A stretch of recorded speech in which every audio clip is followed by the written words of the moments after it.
Madame, Monsieur, bonsoir et bienvenue dans le 20h de la TFM. Dans l'actualité de ce mercredi, 15 Covid+, dont un cas communautaire enregistré aujourd'hui à Ziguinchor. Ce cas communautaire installe l'angoisse dans la ville. Les populations demandent le renforcement du service de l'hygiène et une pulvérisation spéciale pour neutraliser le virus.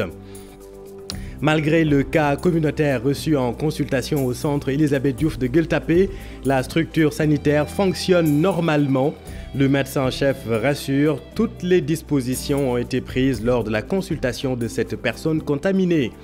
Et puis, faudrait-il durcir les mesures prophylactiques appelées gestes barrières? Dans certains marchés, les comportements n'ont pas vraiment changé. Reportage au marché Gueule-Tapée des Parcelles Assainies où vous allez le voir, le port de masque est inexistant. Supposée attribution de marché de gel hydroalcoolique à Youssou N'Dour, l'information est fausse et sans fondement selon Youssou N'Dour Head Office. Youssou N'Dour se réserve le droit de porter l'affaire devant la justice. Voilà pour le sommaire, tout de suite le développement.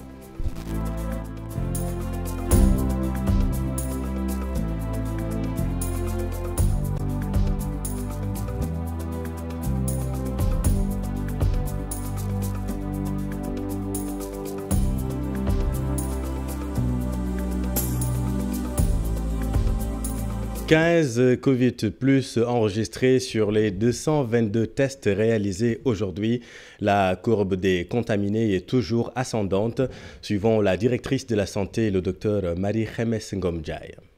Le mercredi 15 avril 2020, le ministère de la Santé et de l'Action sociale a reçu les résultats virologiques ci-dessous.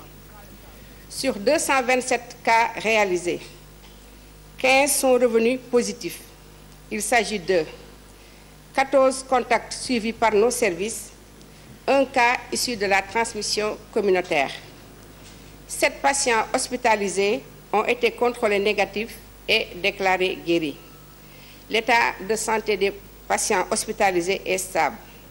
À ce jour, 314 cas ont été déclarés positifs, dont 190 guéris, 2 décédés, 1 évacué, et donc 121 sous traitement.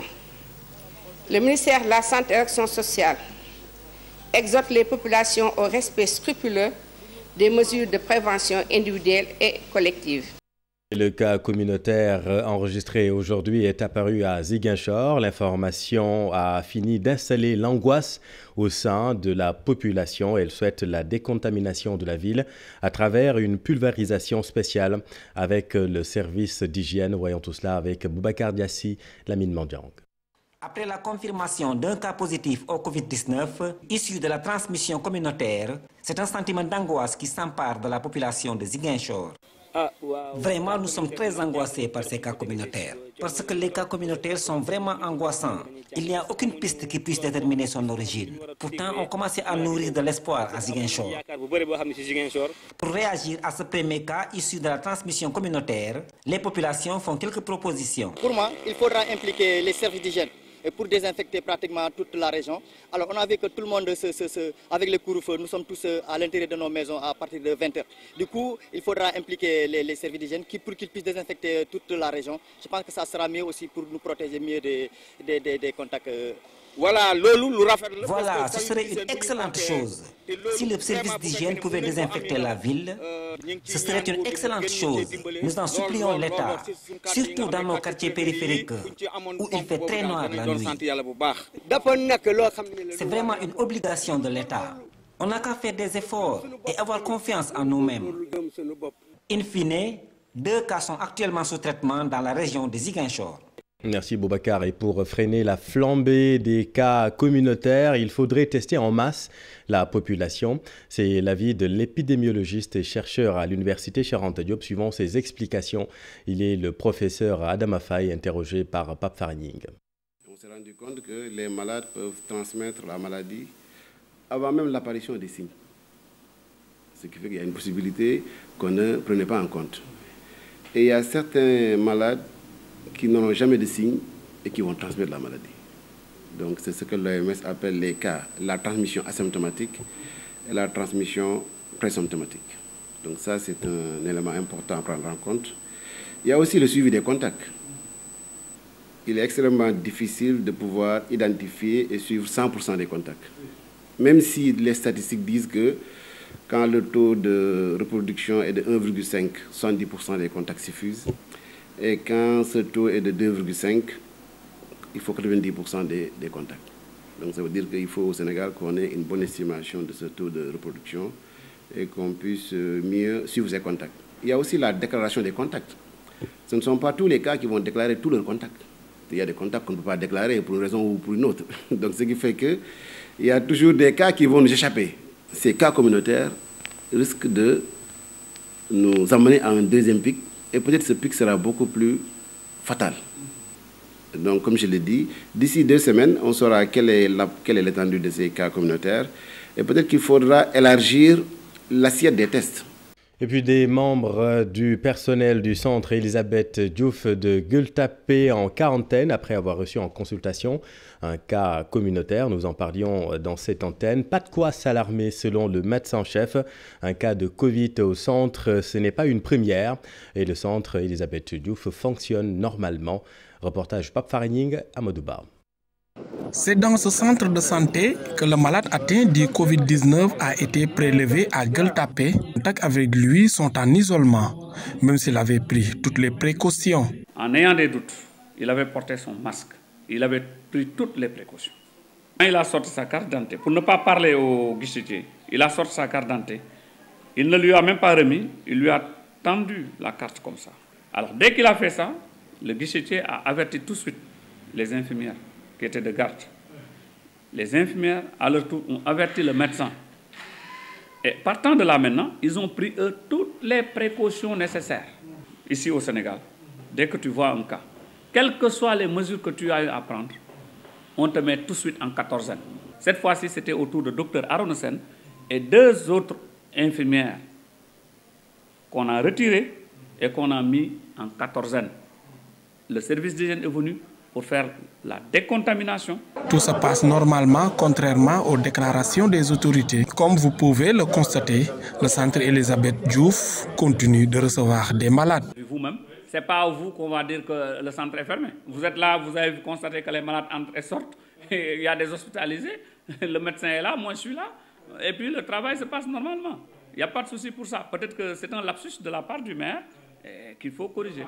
À cause de ce cas communautaire, les habitants sonnent l'alerte pour stopper la propagation. Tout un chacun de ne pas avoir peur.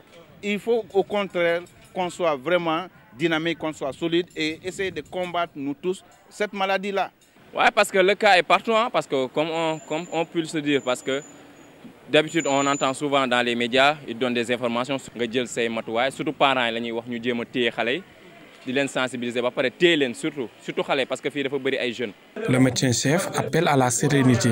Selon lui, ce n'est pas le premier cas que le centre a traité dans la plus grande discrétion. Merci Pape Farah. Et puis à Louga, l'hôpital Amadou Sakhir Mbaye est prêt pour recevoir des malades du coronavirus. Ça y est, l'infrastructure est dotée d'un site de traitement qui a été validé hier par le niveau central. Le gouverneur à la tête d'une délégation était sur place pour visiter les locaux. Tchernofal. L'hôpital Amadou Sakhir Mbaye de Louga s'est doté d'un site de traitement de la maladie du coronavirus. L'infrastructure qui a été validée hier est prête pour recevoir des patients testés positifs au Covid-19. Nous sommes déjà prêts. Si aujourd'hui il y a un cas confirmé pour la région de Louga, il pourra être pris en charge ici. L'équipe est en place. Le nécessaire pour la prise en charge est disponible. Le centre dispose pour le moment de 2 grandes salles climatisées, de 3 lits et de 4 cabines individuelles. Le personnel médical a été également formé pour prendre en charge à partir d'aujourd'hui tous les malades.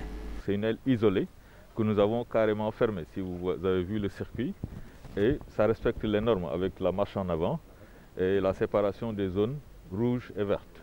Donc le personnel lui-même va être protégé selon les normes avec les équipements de protection individuelle.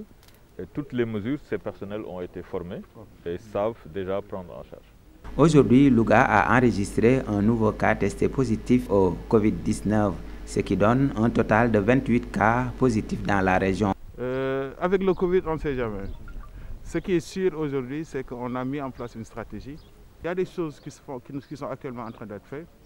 Et comme on est en période de pandémie, on est toujours dans cette version pessimiste. Dire tout simplement qu'aujourd'hui, c'est comme ça que le Covid fonctionne, pour que véritablement qu'on ne baisse pas les armes et qu'on continue à se battre. Le comité régional de gestion des épidémies, à sa tête le gouverneur Bouya Amar, était à l'hôpital Amadou Sakhir Mbaye pour visiter les locaux du site de traitement du Covid-19 qui a été validé depuis hier. Merci Tierno. Et puis faut-il durcir les mesures prophylactiques appelées gestes barrières? Le port du masque par exemple est inexistant dans les marchés malgré la multiplication des cas communautaires. Au marché Gueule-Tapée des Parcelles Assainies liées de fortes concentrations humaines, la municipalité a pris des mesures drastiques mais la fermeture du site de commerce n'est pas encore à l'ordre du jour. Reportage Mohamed Samb à Modouba. Marché Gueule-Tapée des Parcelles Assainies. L'ambiance est habituelle. Sur le site, clients et vendeurs vaquent tranquillement à leurs occupations. L'éclosion des cas communautaires ne semble pas inquiéter dans ce lieu de commerce. Le port de masque est loin d'être suivi. Je sais que le masque est indispensable pour se protéger contre le Covid-19, mais personnellement, ça me gêne. Je ne peux pas le porter. Mais parfois, il y a Vous voyez, même moi-même qui vous parle, je n'ai pas mis de masque. C'est un risque. Fermer le marché pour éviter les rassemblements, c'est bien, mais ça risque de nous causer des problèmes.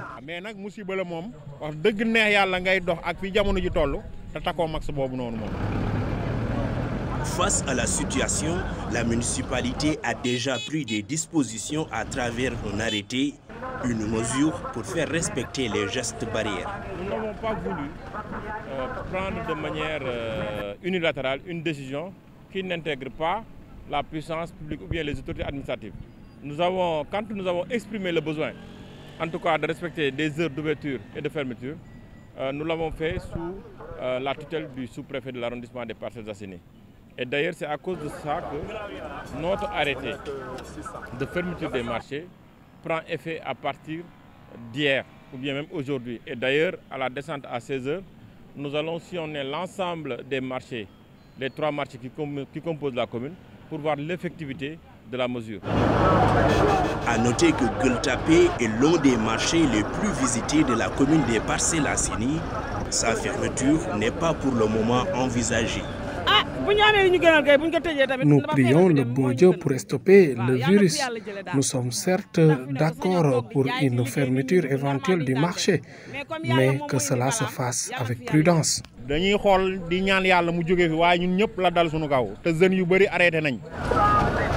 Ce décor encombrant du marché Gueule-Tapée ne rime certainement pas avec la conduite à tenir face à la pandémie. Une équipe de surveillance toutefois est mise en place par la municipalité pour un respect strict des mesures édictées.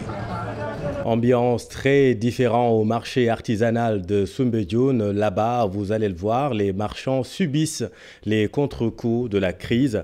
Pas l'ombre d'un client depuis la fermeture des frontières, car la clientèle est essentiellement constituée de touristes. Certains commerçants annoncent déjà des difficultés pour assurer le paiement du loyer. Reportage, nous retrouvons Pape Faraning et Youssou Baro. Le village artisanal de Soumbédioune méconnaissable, la moitié des cantines ont baissé rideau. Beaucoup d'entre eux comptent les pouces à longueur de journée. Tailleurs, bijoutiers ou même sculpteurs sont touchés de plein fouet par la pandémie. Très difficile même, hein? Parce qu'à ce moment, comme vous le voyez, il y a pas mal d'artisans qui ne sont pas venus. Bon, on reste des journées à discuter sans voir des clients. Donc vraiment, bon, on n'a pas le choix. On n'a pas le choix parce que là, il n'y a personne, il n'y a pas de touristes comme vous le voyez comme ça. Beaucoup de magasins sont fermés parce que ce sont des pères de famille. Il n'y a plus de travail. Ils ont fermé les frontières, ils ont fermé les hôtels, ils ont fermé trop de manque à gagner. Ouais. Les artisans souffrent. Beaucoup ont fermé. Et même les gens qui viennent de la banlieue, s'ils viennent parfois, ils ne peuvent même pas retourner. 98% des clients sont des touristes. Avec la fermeture des frontières, les artisans du village de Soumbédioune ne voient plus l'ombre d'un client. Pas de clients, il n'y a rien. Nous, comme on est dans le milieu touristique, il n'y a pas de clients. Raison pour laquelle on reste à la maison. Les clients sont des touristes. Donc comme les frontières sont fermées, la voie touristique est fermée. Donc nous sommes vraiment un marché fantôme actuellement. Ouais, il n'y en a rien du tout. Donc ça, vraiment, on souffre quoi. Avec cette situation, ils ne peuvent même pas s'acquitter du loyer. Toujours on est en train de discuter avec eux, mais on ne paye pas. Hein? On n'a pas de moyens pour payer. On n'y pense même pas. Maintenant, ce qu'on cherche, c'est de quoi manger. Pas payer parce qu'il n'y a pas de marché, il n'y a rien. Non, nous n'avons pas fait de recouvrement parce que les artisans n'ont pas venu, les touristes n'ont pas venu. Il y a des tâches, il y a des locations, factures. Donc nous suggérons que le ministère de l'Artisanat nous vienne en aide sur ça. Parce que vraiment, quoi que ce soit, c'est un marché touristique. Et il faut que le ministre sache que c'est un marché qu'il doit aider en premier lieu. Le village artisanal de Soumbédioum est devenu un marché fantôme. La plupart des artisans qui viennent de loin passent la nuit ici parce qu'ils ne peuvent plus assurer le transport pour rentrer chez eux. Éviter à tout prix les rassemblements à cette période, tel est le leitmotiv du préfet de Nioro. Abdelaziz Diagne se montre intransigeant. Les rassemblements sont formellement interdits, même dans les bureaux de poste ou en cette période de paiement des bourses familiales. Abdelaziz Diagne est interrogé par notre équipe à Kaolack. C'est un suivi quotidien que j'ai fait en rapport avec les forces de défense et de sécurité, notamment la gendarmerie. Et nous avons des citoyens modèles qui nous informent sur tout rassemblement dans les quartiers, au niveau des terrains de football, au niveau de la poste ou dans d'autres lieux. Il est arrivé qu'on dépêche la gendarmerie pour aller disperser des fidèles qui étaient dans une mosquée. Mais depuis quelque temps, on a constaté que ça a été respecté à 100%. Ce qui persiste, ce sont les jeunes qui continuent à jouer au football. Même ce matin, on m'a parlé d'un cas dans la commune de Nioro. Même des chefs de village m'appellent pour me dire que les jeunes continuent à jouer dans telle ou telle localité. Donc ce sont ces gestes citoyens que nous attendons de chacun. Et que chaque chef de famille également puisse mieux maîtriser sa famille, les membres de sa famille, pour éviter donc d'enfreindre certaines interdictions. Donc nous invitons vraiment chacun à pouvoir s'approprier ces différentes pratiques, ces différents gestes salvateurs, pour que également chacun puisse être responsable de sa propre santé, pour préserver donc la santé de la famille, la santé de la communauté et la santé donc de toute la population sénégalaise. Retour à Dakar, la distribution des vivres fait des émules à Djida Thiaroye-Kao. À ce propos, le maire et les conseillers municipaux ne parlent pas le même langage. Une altercation a même éclaté entre les deux parties lors de la cérémonie d'installation du comité de ciblage. Finalement, c'est le préfet qui a mis en place un comité de veille et suivi. Abifai Modou Diop. Il a fallu plus de temps à la commune de Djida Thiaroye-Kao pour installer son comité chargé de distribuer les vivres aux ménages. Une mission pas au repos pour les autorités qui sont déjà critiquées. Il s'est même permis de convoquer le président du garage des clandos. Bon, vous pouvez le prendre comme vous voulez, parce que cet homme-là ne pense qu'à une seule chose. Il est habitué des faits. Il n'a pas respecté les termes de référence. Il avait installé un comité de lutte contre le Covid-19 bien avant que le président ait fait son discours à la nation pour octroyer 69 milliards pour aider les couches vulnérables. Aujourd'hui, il veut légaliser ce comité-là qui est devenu caduc. De façon cavalière, le comité de ciblage qu'il a voulu lui-même imposer, compte tenu des règles qui sont applicables vis-à-vis de l'arrêté ministériel qui définit ceux-là qui doivent participer dans le comité de ciblage. Cette manœuvre étant vouée à l'échec parce que le sous-préfet, sur instruction du préfet, a invalidé ce comité de ciblage qu'il a voulu mettre en place. Il a voulu nous amener dans une manœuvre frauduleuse visant à distribuer les vivres de façon indélicate.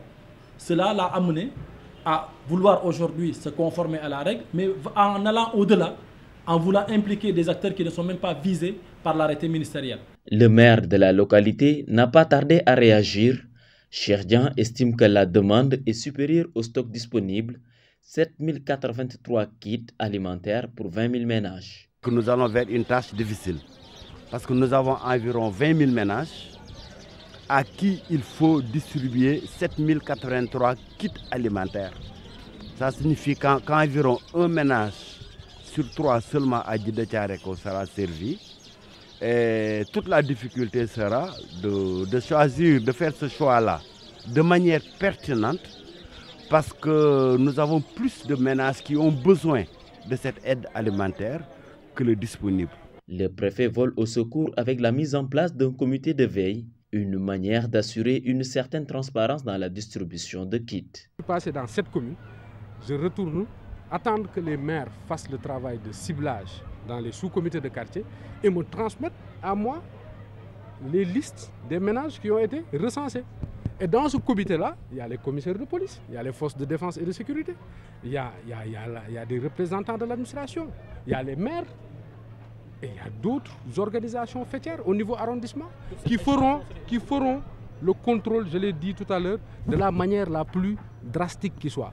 Cette altercation lors de la rencontre démontre encore les difficultés qui existent entre le maire de Djiddah Thiaroye Kao et certains de ses conseillers. Heureusement que les différentes parties ont trouvé le consensus pour terminer en paix cette réunion. Merci Habib. Et puis le collectif des acteurs du transport routier offre ses services au gouvernement. 100 camions mis à la disposition de l'État au port pour desservir la région de Thiès sous le contrôle de la gendarmerie. Une manière pour ces transporteurs de participer à l'effort de guerre. Voici Mbaïmbang interrogé par Faranig. Le 28 mars, avant qu'on ne parle même d'appel d'offres, nous avons mis à la disposition de l'État notre logistique, nos camions. Donc nous ne sommes pas concernés par l'appel d'offres. Ce que nous le faisons pour nous-mêmes, nous le faisons pour le peuple, nous le faisons pour cette tâche noble. La polémique ne nous intéresse pas.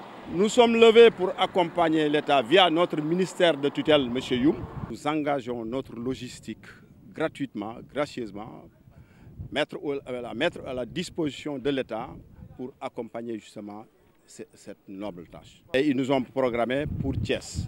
Donc on va s'organiser justement avec la gendarmerie pour l'escorte et tout ça. Et, nous avons même des camions qui peuvent charger jusqu'à 50 tonnes. C'est varié, il y a des camions qui peuvent prendre 30 tonnes, 40 tonnes, 50 tonnes. Donc, suivant leur disponibilité. Et pour participer toujours à l'effort de guerre, l'imprimeur Baba Tandian a fabriqué 1 million d'affiches pour la sensibilisation, un moyen de communication bien accueilli par les populations ciblées. Le directeur général de l'imprimerie Tandian prône la sensibilisation des forces, la mobilisation des forces pour vaincre la pandémie. Il est interrogé par Mohamed Samb. Il y a un travail de communication à faire. Vous, la presse audiovisuelle, radiophonique, presse écrite, vous êtes en train de jouer vraiment votre partition.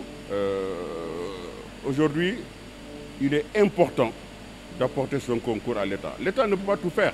La population a besoin d'être éveillée, la population a besoin d'être informée. Parce que je pense que quelque part, il y a un groupe qui joue un peu dangereusement avec cette maladie. Et or que, parce que la chance qu'on a eue, c'est-à-dire que les autorités ont pris les mesures très vite. On a fait des affiches, de grandes affiches de ce type qui sont collées un peu dans les rues. Oui, dans les rues. Et on a fait des affiches aussi moyennes, des moyennes affiches pour les bureaux, les hôtels, les boutiques, les supermarchés éventuellement. Vous avez ce type d'affiches aussi que les enfants adorent. Vous savez, les 7-8 ans, ils adorent ce type d'affiches. Et quand vous leur donnez, vous savez, d'habitude, quand vous donnez des affiches, les gens ils les jettent. Mais vous leur donnez ces affiches, ils regardent et ils le gardent, ils s'en vont avec à la maison. Ça, c'est pour les bébés. Ceux qui ont des bébés de 2-3 ans à la maison, vous leur donnez et vous lui expliquez. Et je pense que comme les miens, ils vont le garder. Et puis ce communiqué de Youssou N'Dour Head Office, Youssou N'Dour Head Office dément formellement l'information selon laquelle M. Youssou N'Dour aurait bénéficié d'un marché relatif à l'importation et la commercialisation de produits hydroalcooliques dans le cadre de la lutte contre le Covid-19. Cette information est fausse et sans fondement selon le service de com de Youssou N'Dour Head Office. M. N'Dour se réserve le droit de saisir les juridictions compétentes. 100 000 francs emportés et un véhicule volé, c'est le bilan d'une attaque à main armée à Dara, c'est dans le nord-est. 8 individus ont fait irruption dans le domicile d'un éleveur. Les faits se sont déroulés dans la nuit du 13 au 14 avril dernier. Voyons tout cela avec Mohamedou Moustapha Ndiaye ou Marka. Les populations du quartier Almadi de Dara Djolof sont sous le choc. Pour cause, des individus armés de coupe-coupe, de bâtons et de pistolets ont attaqué dans la nuit du lundi 13 au mardi 14 avril 2020 le domicile d'un éleveur Mbarali.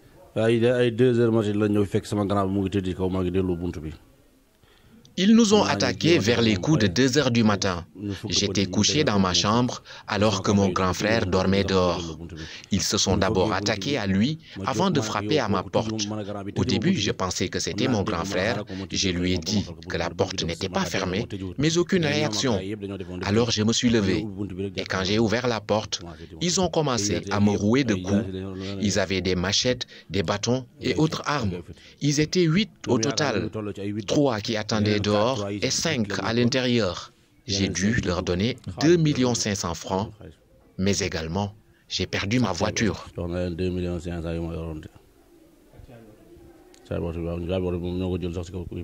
L'attaque a duré 2 tours d'horloge. 4 personnes ont été blessées.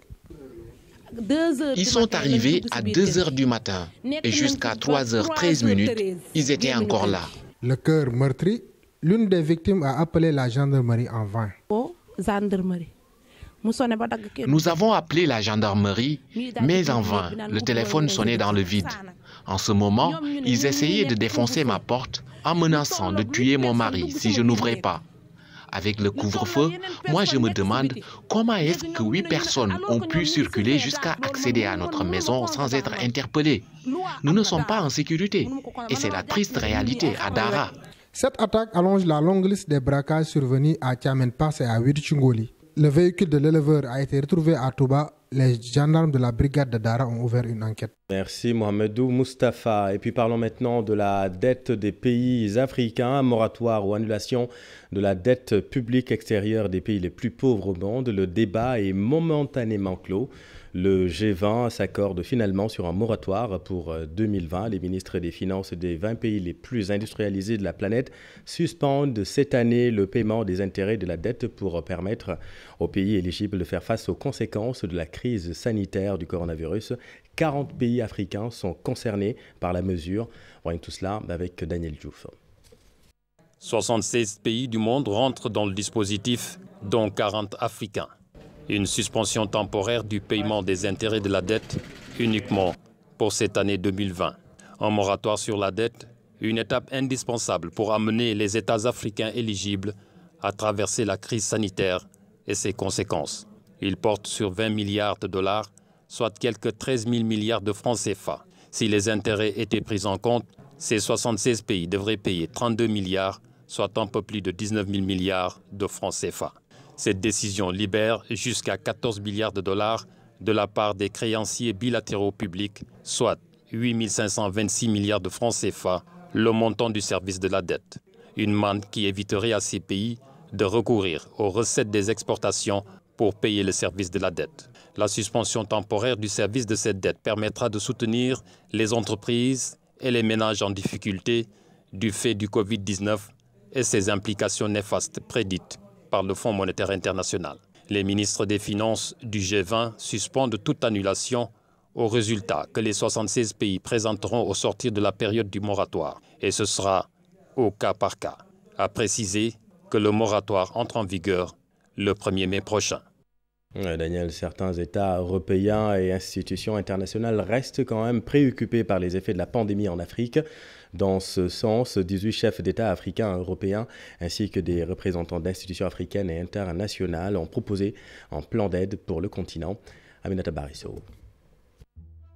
Ce plan d'aide pour l'Afrique s'articule autour de 4 axes. Premièrement, c'est un renforcement du système de santé à travers un fonds destiné spécifiquement à l'achat de matériel adéquat pour la prise en charge des urgences liées à la pandémie du Covid-19.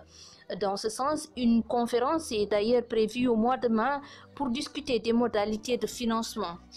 Outre l'aspect sanitaire, les institutions financières telles que le Fonds monétaire international, la Banque mondiale, la Banque africaine de développement, entre autres, devraient injecter au moins 100 milliards de dollars pour aider les pays africains touchés par la pandémie à faire face aux effets socio-économiques. Cela devrait passer par un allègement des politiques d'accès à ces financements. Un moratoire immédiat sur les dettes extérieures publiques ou privées est également préconisé jusqu'à la fin de la pandémie.